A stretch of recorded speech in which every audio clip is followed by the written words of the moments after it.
Hi, everyone. It's Kate Byers, founder of Corporate Women Unleashed. And in today's series of broadcasts, we're talking about thriving in chaos. And what I specifically wanted to jump in and chat with you guys about today is how do you stay calm and organized when there's so much to do? And I think we're all feeling it that way right now because we're... Hi, everyone. It's Kate Byers, founder of Corporate Women Unleashed. And in today's... Sorry about that because we're all inside and we all have new pressures of, either you're not inside, you're still having to work, external to your home and do a role that may be 10 times more challenging right now. Or what's happening is that you're inside your house and everyone else is inside your house and it's getting a little crazy, or you're just getting lonely because you miss people. So with everything that's going on, we have a lot of moving parts, a lot of new, a lot of stress, a lot of tension.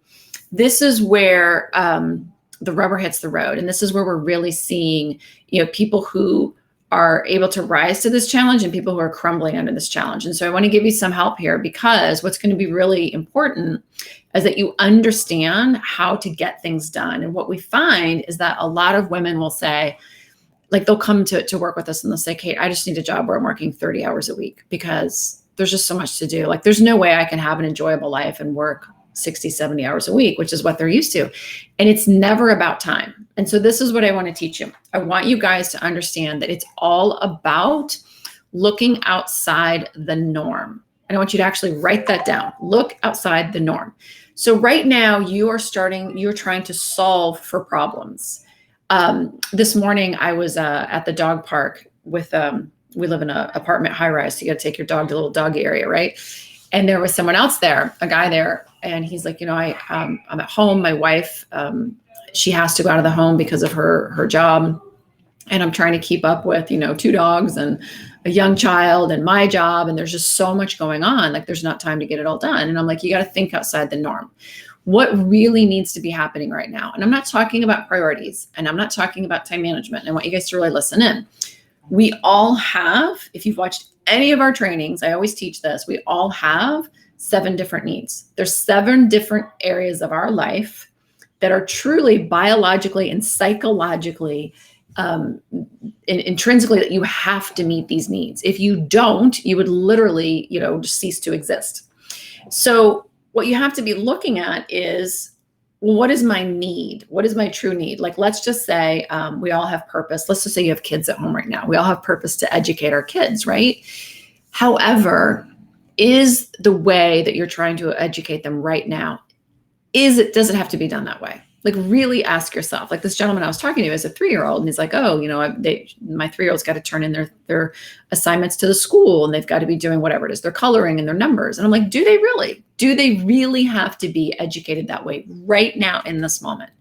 And so what happens is we don't want to buck the status quo, because we've created this nice little life and it's supposed to work out a certain way. And then when it stops working that way, instead of being open to change, what happens is we go into this homeostasis where we want to just go back to what we knew and go back to what we knew and go, but what this time, it's going to work, right? Like, and that's just not realistic. Like, in this time, if you are in your home all day and you're supposed to be educating your kids and you're trying to keep up with a full-time demanding career, oh yeah, and you're supposed to eat and you can't order in things that you used to, and like, do you know what I'm saying? Like, this is the perfect storm for a high achiever, because high achievers, we love control. We want what we want it our way. And so imagine yourself literally standing with all these plates, stacked on you that were already intense. And now we've put all these other things on. Like, maybe now you're having to do a lot of more home cooking. Maybe you had, household help that's no longer coming by because you can't have them in the house. Maybe now you have children underfoot all day long who need, if nothing else, to be entertained and to be occupied, but also need some education. This isn't, and your job is a maelstrom of whatever you're having to deal with, right? It's a lot. And so what you really have to do is stretch yourself away from the shoulds. This is how it should work. Well, if I just get up an hour earlier, I'll be able to do all this. Or, if I just take my vitamins, I'll have more energy. You have to really pull this apart and say, what is really the need I'm trying to meet right now? I'm trying to meet my need as purpose for a parent. Okay. So what does your child really need? Do they need to be, turning in coloring sheets and math sheets? Maybe not. Maybe it's okay for them to go a month or two without massive amounts of, structured education and just work on imaginative play, work on communicating and socializing with someone else, work on becoming more of a participating member of the household, work on stronger connection with their siblings. Like, think of all the educational opportunities this affords your family that is different than making it to every Zoom meeting that the school sets up for you. Again, and for all you educators out there, I'm not saying that our children should be educated, but what I'm saying is we get very stuck in this is the way things have to happen. I'll give you guys some other examples from as my husband and I were trying to figure out, like, how can we, this was 10 or 15 years ago when we started on this journey and started doing this research. It's like, how can you have a job that is so demanding and it's well paid and it's challenging, but still enjoy your life? Like, how do we square that circle? Because it seems like you're either suffering to create the success that you can't even enjoy because you're so exhausted, or you have no time. And so everyone's caught in this trap, right? Like, I need more time to enjoy my success, but if I have more time, I won't be successful. And if I'm successful, I won't have, the ability to do these things. It's not about time at all. What it is, it's about understanding that you have to challenge the status quo and really go, what is my need? And we find this over and over again. So here's an example. I'm going to take something out of parenting let's just take it out of the corporate realm for a minute. When my husband and I had our oldest child and he became, 2, 3, there's this whole mentality that in general, the population, the world agrees that you start to potty train your child. I'll just take potty training. There you go. And so we were doing that, right? It's like, okay, time to potty train. And what do you do? Even if you're not a parent, you can relate to this. You're getting all this equipment for them and then they don't want to do it. So then you're pulling them away from their toys and their games and their playtime, and they're having fits.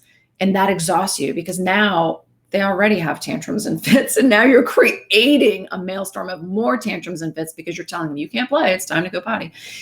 And I'm like, this is crazy. Like, I'm fighting with my child, or I'm sitting in the bathroom for an hour waiting, right? And so there's all these different things. And I'm like, this is insane.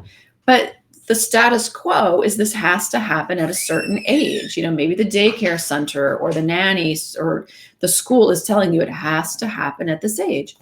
And so as my husband and I we're studying all the human behavior and we're learning about our needs, I'm like, what's my need in this situation?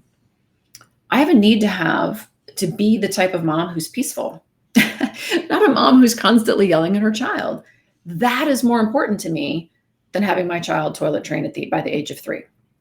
I have a need for my child to have education and socialization, but that's more important to me than my child going to a school that demands that they have to be, potty trained by a certain age.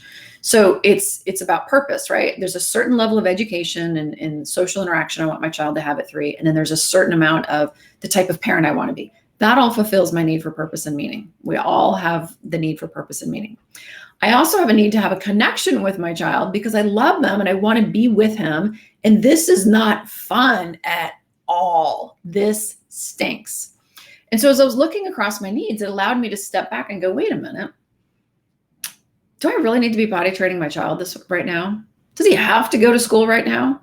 Really doesn't. There's a lot of different options. I could hire a sitter. I could hire a nanny. I could get a parent to help them. I could rework my work schedule. I could quit my job. I mean, there's all sorts of options. Doesn't mean any of those are ideal, but there's certainly different options. And I was like, okay, there's another way to do this. Does my child have to do this right now? And so we made the choice that our kids don't have to be potty trained. How about that? They're going to figure it out on their own because you know what? We trust their minds. And we also, because we've been studying human behavior for so long, we understand how children learn, and they do learn better on their own than if you're forcing them, telling them this is the time you have to learn this. And so it really, once we were able to step away from the status quo, this is my point. This is not a broadcast on potty training, but once you're able to step away from the status quo and really think differently about a situation. Now, again, where that can rock you is all of my girlfriends, their children were potty trained. What are they going to think about me? All the other mommies on the playground aren't changing diapers and I'm still changing diapers. What are people going to think about me? Am I being a bad, mother by not potty training my child? What are my parents and grandparents and people going to say? So we have these fears that we're doing something wrong. Am I going to screw my child up if I don't potty train them? Like all these things, right? When you start to realize that all that is your ego and it has nothing to do with objective reality, we were able to step away from something that the rest of the world would have said, this is how, or most of the rest of the world would have said, this is how it has to happen, and just allow our children to sort that out for themselves. And they both did. Both of our boys waited till the age of 4. And they literally got out of bed one morning and said, I'm no longer wearing diapers. I'm not gonna wear underpants. And that was it. Like there was no sticky chart. There was no throwing Cheerios in a bowl. There was no hours sitting there forcing them to go. There was nothing. There was no trauma about it whatsoever for anyone in our family. It was beautiful. And that's the good life. The good life is living a life where you're not constantly stressed out, second guessing yourself, frustrated, out of willpower, exhausted. But we don't do that. We don't make those choices because it's got to be this way, this way, this way, this way, this way. And we just keep hitting our head against the wall because we're so hellbound and determined this is the way it has to be. And if only tomorrow would be different, if only the color blue would turn to the color green. And it's the craziest thing about human nature that we won't allow ourselves to stretch into decisions that, again, might be going against the grain, might take some more radical changes to your life. But then once you make them, it's like, oh my God, like life is so good now. I'm enjoying my 3-year-old. I'm not fighting with my 3-year-old in the example I just gave you. It's the same thing in your job. It's the same thing in this environment that we're all living in right now. So what you have to ask yourself is, does it have to be done this way? Because if you're trying what we call a strategy, an action or a belief, and it's not working for you, you're not getting the result you want. I want peace. I want everyone to get along. I want to get my work done. I want to, whatever. If those things aren't happening for you, whatever the end goal is, then you have to change the strategy, right? Because the goal is still there. The goal is, I want to live a peaceful life. I want this experience in this chaotic environment. Who do I want to be? I want to be someone who's calm and cool and collected, not someone who's frazzled, not someone who's yelling, not someone who's freaking out and emotionally unstable. I want to be happy. I want to be really, really happy. So if I want to live a really, really happy life, then I have to look at how I'm setting up these strategies and decisions and be willing to think different. And sometimes you have to be willing to think massively different. And before I understood this, I would do things that were kind of different, but they were still safe. You know what I'm saying? It was like, oh, I could just maybe do this. Well, that was different. It didn't work. And then I'd get frustrated, right? And it wasn't until I started saying, wait, things can really change when I am willing. The result that I'm getting in my life can really change when I understand what need I'm trying to meet. And I'm willing to choose a strategy that may be radically different, that may go against the grain, that may be very, very different. And once I started doing that, it was like, oh my God, my life just opened up. It got easy. There was thousands of options before me. And it was no longer, you could work and be successful, or you could be home and have tons of time to live your life, but not have the means to do so. That whole like off and on. And seriously, we work, and I myself will work sometimes, 70 hours a week. We work with a lot of executives who are working 60, 70, 80-hour weeks. They enjoy their work. They love to work, but they don't want it to diminish their fulfillment. And when they come to work with us, they're not fulfilled. They're feeling that life is gray. They're feeling unhappy. They're starting to feel burnt out, stressed, depressed, just like, God, why am I working so hard? And it typically is not that because of the hours you're putting in. And everyone thinks that. So right now in this COVID-19 world where everyone's like, oh my God, this is impossible. I have so much on me. Yes, you do have so much on you. So now you're going to have to pick some radically new strategies. And we teach that to our executives. Look, yes, you are going to work sometimes 70 hours a week, but that doesn't mean you can't meet your need for connection. That doesn't mean you can't meet your need for purpose and meaning. It doesn't mean you can't get your autonomy need met. It doesn't mean you can't get your health need met. All of your needs can still get met. We just have to choose different strategies. And sometimes those strategies are going to be radical. Sometimes they're going to be simple, but sometimes they're going to be radical. And if you're willing to go against the grain and think outside the box, now all of a sudden you're going to like, wait, I just work 70 hours a week. I am amazingly connected to my spouse, to my children, to the loved ones in my life. I am able to create that connection I want. Oh my God, and my health is thriving. I didn't put my health on the shelf because I've got to work 70, 80 hours a week. I am still being healthy. Oh wait, and I'm still getting some autonomy in all of this. And I'm getting a little bit of leisure.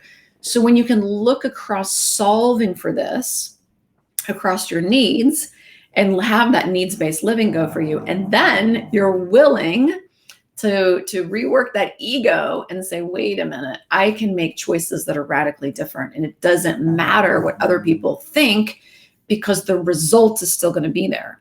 And so we do the same thing with executives that we work with. The result of being amazing in your job, getting the results that you're paid to get, and being influential, that is all going to be there. Just because you choose different strategies to get there doesn't matter. And it's like, when that light bulb goes on for someone, it is freedom. It is off the chart freedom. So I wanted to share this message today because I want all of you to be empowered, inspired, and know that yes, this is difficult. It's challenging. We are all having to be more intentional about where we live mentally, emotionally, as well as the strategies we choose physically throughout the day. And I really want to invite you to take a second look. If there's a place where you're getting stuck, and it's causing a willpower drain, it's causing an energy drain, it's causing emotional upheaval, challenge yourself to look at that problem differently. Does it really have to be done this way? What would happen if you had a different solution to that problem? What if you chose a different path, even if that path went against the grain? What would that look like? And you'll find that when you're capable of doing that, and you can do that really, really well, and just like pull that thing out of you, it's like you just solve for things all day long very quickly, and it doesn't even feel like you're having to work at it. You just flow through it. It's like, oh, nope, that solution isn't going to work. We're going to go here. But it takes some practice. So I hope that's been helpful. If you guys would like to understand more of what we teach, more of the journey that my husband and I went on to understand how we could get to a place where we could have a very high level of success in our careers, as well as enjoying a very high quality of life, then I invite you to watch some of our other recorded trainings. We'll post a link here if that's helpful to you. And if this could benefit someone else, I encourage you to pass it on. There's a lot of us right now who are living in this pressure cooker, and someone else could be inspired and know and have permission to just behave differently. Behavioral change is not easy, but when you start to invite that in as a possibility, you get rapid results very quickly. So thanks again. It's been great speaking with you, and I'll talk